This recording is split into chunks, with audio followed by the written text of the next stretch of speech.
Pero Dinky. I mean, they showed up together tonight. Yeah, I think he rode in with him. Yeah, probably so. That's his guy. I mean, Sutcliffe is that dude, though, so I'm not mad at all. He truly is. He's internationally known, world famous. As for Rodgers tonight, MVS, Marquez Valdez, a difference maker. DK Metcalf, a difference maker. A different type of species of human as well. 100%. How significant were those plays and what did you show us? So here's what's extremely cool about what we're seeing. The first play where MVS scores the touchdown, DK Metcalf is actually going to be the decoy. And what you're going to use him for is he's going to be the deep crosser, which is going to pull the deep middle safety out of the middle.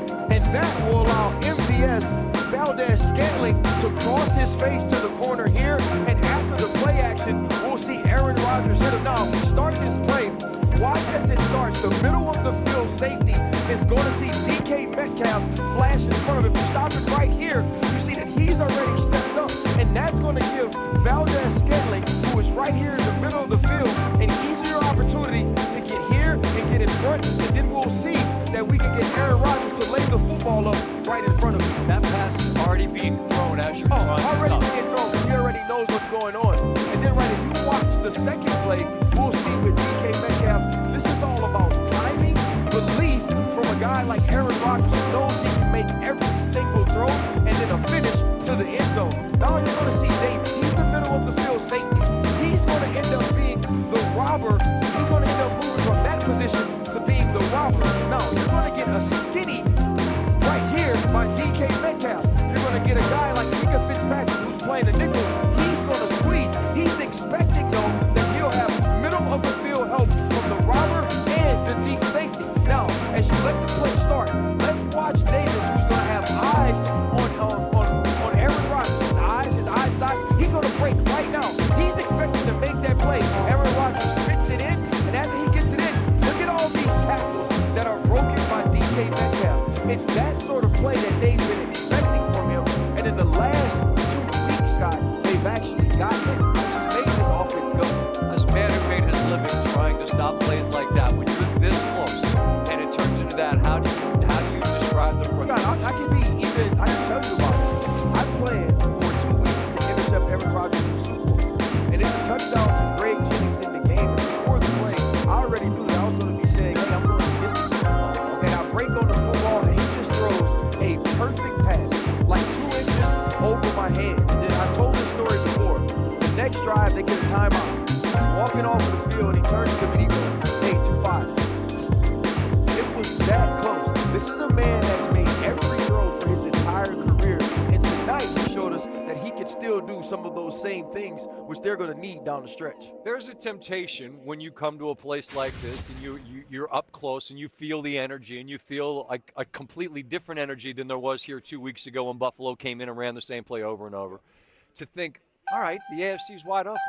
Maybe this team could be in the mix. Maybe they could make a run. Yeah. Can they? Well, what has to happen? So let me say this first. Okay. Right?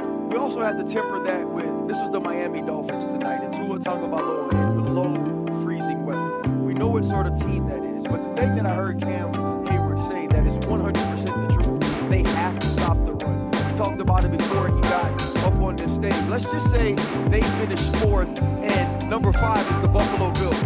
You know exactly what play they're going to run.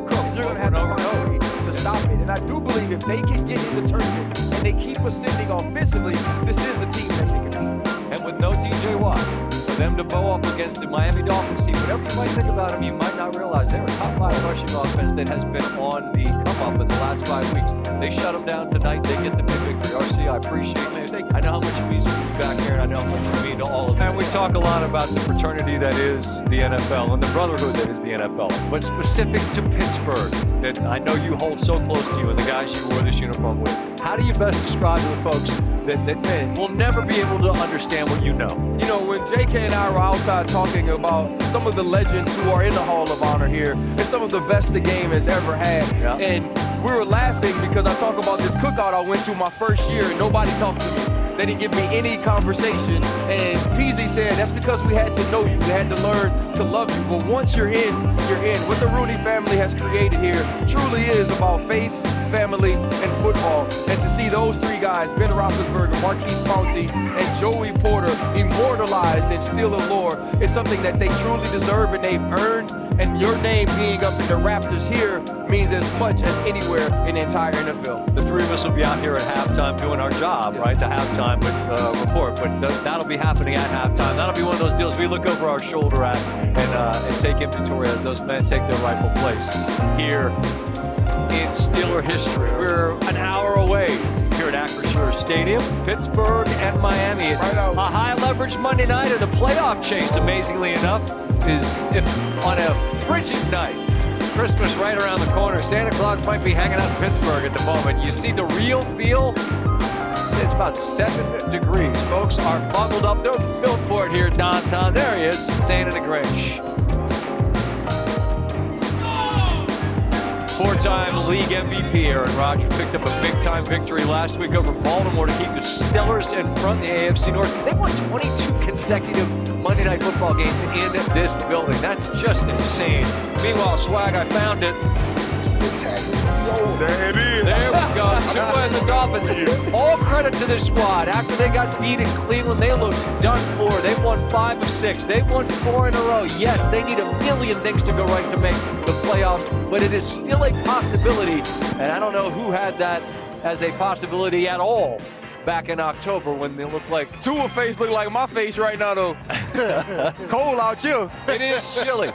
RC, Jason, Swag down there holding it down in the Baba Black Sheep style. You're warm? My little guy was so terrified. He said, Swag and I have to go to the hospital if it's too cold. You're all right. Let Charlie know you're good. Charlie, I'm good, bro. And thanks for thinking about me because your dad don't. Excuse me? I appreciate you putting that in Okay. your mind. You remember that Christmas present you asked me to get you? Charlie, I love you, man. Charlie, your dad is the greatest person ever. There you go. We're going to visit with Troy Aikman, Swag's bestie, in just a few minutes, but we have team reports coming right now. Lisa Salters and Laura Rutledge will be on the sidelines of Pittsburgh and Miami, respectively. Lisa, we have seen Aaron Rodgers over 21 seasons playing Monday Night Football 21 times, but this is the first time here as a Steeler. In visiting with him, what did he share with you about the Pittsburgh football experience?